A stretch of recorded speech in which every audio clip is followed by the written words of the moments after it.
بسم اللہ الرحمن الرحیم قال النبی صلی اللہ علیہ وسلم اللہم بارک لامتی فی بکورها۔ حضرت صخر بن وداع رضی اللہ تعالیٰ عنہ سے روایت ہے کہ حضور علیہ الصلاۃ والسلام نے فرمایا، اے اللہ میری امت کے لیے دن کے اول حصے میں دن کے ابتدائی حصے کو بابرکت بنا، دن کے ابتدائی حصے میں ان کے لیے برکت رکھ دیں۔ یہ ترمذی شریف کی روایت ہے، ترمذی اور ابو داؤد شریف کی روایت ہے، اور اسی روایت میں حضرت صخر بن وداع رضی اللہ تعالیٰ عنہ نے فرمایا کہ حضور علیہ الصلاۃ والسلام نے جب جہاد کے لیے کوئی لشکر روانہ کرنا ہوتا تھا تو آپ دن کے اول حصے میں یعنی فجر کے فوراً بعد آپ وہ لشکر روانہ کیا کرتے تھے۔ اسی طرح حضرت صخر یہ خود تاجر تھے، تاجر صحابی تھے، تو انہوں نے جب کوئی تجارتی قافلہ بھیجنا ہوتا تھا تو یہ بالکل صبح سویرے اپنا تجارتی قافلہ بھیج دیا کرتے تھے۔ تو روایات میں آتا ہے کہ یہ بہت مالدار ہوئے، ان کے مال میں بہت برکت ہوئی، تو یہ اس برکت کی وجہ یہ بتایا کرتے تھے کہ میں دن کے اول حصے میں اور ابتدائی حصے میں اپنا تجارتی قافلہ بھیجا کرتا ہوں۔ تو ایک تو حضور علیہ الصلاۃ والسلام نے یہ دعا فرمائی ہے کہ یا اللہ میری امت کو برکت عطا فرما، یعنی دن کے اول حصے میں۔ اس سے ایک تو یہ بات معلوم ہو جاتی ہے کہ اس حصے میں برکت رکھی ہے اللہ نے۔ تو ہم اگر اپنے رزق میں، اپنی دولت میں، اپنی زندگی میں جس چیز میں برکت حاصل کرنا چاہتے ہیں تو یہ اصل وقت ہے برکت حاصل کرنے کا۔ چنانچہ حضور علیہ الصلاۃ والسلام کا یہ معمول تھا کہ آپ فجر کی نماز پڑھ کر مسجد میں بیٹھے رہا کرتے تھے، یہاں تک کہ جب سورج طلوع ہو جاتا تھا اس کے بعد آپ گھر تشریف لے جاتے تھے، اور صحابہ کا بھی بہت بڑی جماعت کا یہ معمول رہا ہے۔ اسی وجہ سے علماء نے صبح کے بعد سونے کو ناپسند لکھا ہے کہ صبح کی نماز کے بعد سونا یہ پسندیدہ نہیں ہے۔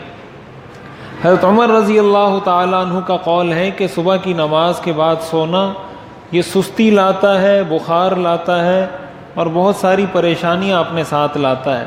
حضرت علی رضی اللہ تعالیٰ عنہ کا قول ہے کہ صبح کی نماز کے بعد سونا یہ جہالت ہے، اور بعض صحابہ کے بارے میں آتا ہے کہ وہ اپنے گھر والوں کو فجر کی نماز کے بعد سونے نہیں دیتے تھے جب تک طلوع شمس نہ ہو جائے۔ اور ایک روایت کے اندر آتا ہے، وہ روایت اگرچہ ضعیف ہے لیکن بہرحال ان ساری روایات سے اس مفہوم کی تائید ہوتی ہے کہ حضرت فاطمہ رضی اللہ تعالیٰ عنہ کو حضور علیہ الصلاۃ والسلام نے ایک مرتبہ دیکھا کہ فجر کی نماز کے بعد سو رہی تھی، آپ علیہ الصلاۃ والسلام نے ان کو جگایا اور آپ نے فرمایا اشہدی رزق ربک، کہ اپنے رب کے رزق، تمہارے رب کا رزق تقسیم ہو رہا ہے، وہ رزق اللہ سے حاصل کر لو۔ تو بعض روایات سے یہ بھی معلوم ہوتا ہے کہ یہ رزق کی تقسیم کا وقت ہے، اس وقت اللہ تعالیٰ رزق کو تقسیم فرماتے ہیں۔ تو ان ساری روایات سے مفہوم کے طور پر اور ماحصل کے طور پر جو بات معلوم ہوتی ہے وہ یہ، ایک تو یہ وقت برکت کا وقت ہے، فجر کی نماز کے بعد کا وقت۔ دوسرے نمبر پر یہ کہ اللہ تعالیٰ اس وقت رزق کو تقسیم فرماتے ہیں، اور اس وقت کی برکت کی وجہ یہ بھی ہے کہ آپ علیہ الصلاۃ والسلام نے خود دعا فرمائی ہے، اور ایک روایت میں آپ نے یہ بھی فرمایا بورک لامتی فی بکورہا، کہ دن کے اول حصے میں اللہ تعالیٰ نے برکت رکھ دی ہے۔ گویا حضور علیہ الصلاۃ والسلام کی یہ دعا قبول ہو چکی ہے اس امت کے حق میں۔ تو اب ان ساری روایات کو ہم سامنے رکھیں، پھر اپنے طرز عمل کو سامنے رکھیں۔ ہمارے ہاں کاروبار کا آغاز ہوتا ہے، کہیں مشکل سے جا کے 11-12 بجے دکانیں کھلتی ہیں، 1 بجے جا کر دکانیں کھلتی ہیں، اور پھر پوری رات ہمارے ہاں مارکیٹیں، شاپنگ مال جو بھی ہیں وہ کھلے رہتے ہیں، اور فجر کے وقت سارے گھر میں سو رہے ہوتے ہیں۔ یعنی حدیث میں تو اور علماء نے تو اس چیز کو منع کیا ہے کہ فجر کی نماز کے بعد انسان نہ سوئے۔ تو جب انسان فجر کی نماز ہی نہ پڑھے اور پھر سوتا رہے 10 بجے اٹھے، 11 بجے اٹھے، پھر وہ اس چیز کا طلبگار ہو کہ میری زندگی میں برکت ہوگی، تو دیکھیں ہم اگر اسباب اختیار کر لیتے ہیں، ملازمت کر لیتے ہیں، کاروبار کر لیتے ہیں، ٹھیک ہے ہم پیسہ کما لیں گے، لیکن جو برکت ہے، جو روحانیت ہے، جو اطمینان ہے، دل کا سکون ہے، وہ ہم حاصل نہیں کر سکتے۔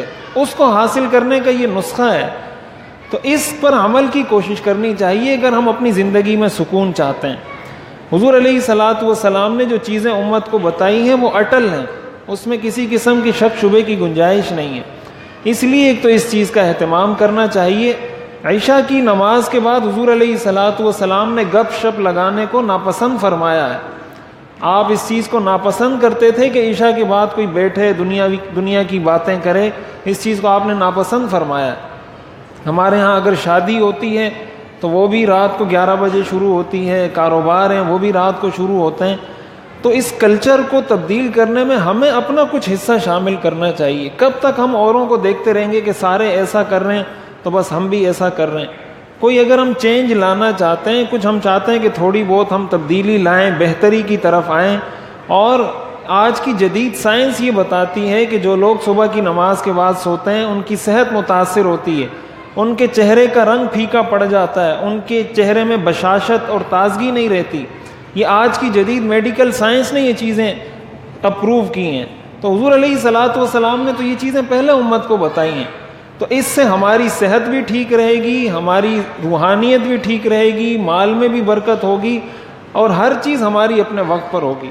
اور دیکھیں جب انسان صبح جلدی وقت پر اٹھتا ہے تو رات کو وہ وقت پر سو بھی جاتا ہے. رات کو اللہ نے نیند کے لیے بنایا ہے.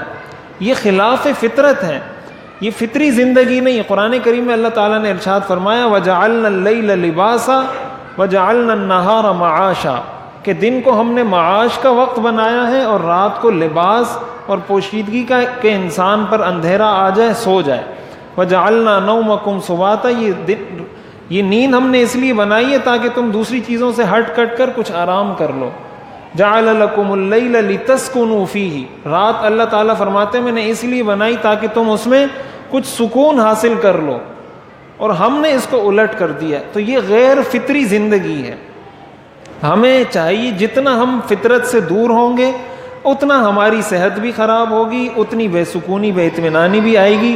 جتنا ہم فطرت کے قریب جائیں گے اتنی ہماری زندگی میں ہمیں سکون بھی ملے گا, اطمینان بھی ملے گا, برکت بھی ملے گی. تو اس چیز کا اہتمام کرنے کی کوشش کرنی چاہیے. گھر میں ایسا ماحول بنانا چاہیے, بچوں کو سمجھانا چاہیے, ترغیب دینی چاہیے, نصیحت نرمی سے, اچھے طریقے سے, حسن سلوک کے ساتھ ایسا ماحول بنانا چاہیے. اپنے حد تک جو ہم کر سکتے ہیں وہ کریں. تو دیکھا دیکھی بہت سارے لوگ اس میں خود بھی اس پر عمل کرنے کی کوشش کریں گے. اللہ تعالیٰ عمل کرنے کی توفیق عطا فرمائے.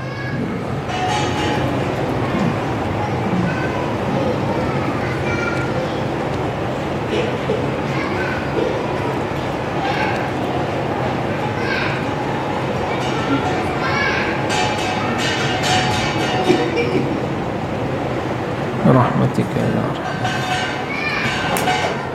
رحمت اللہ.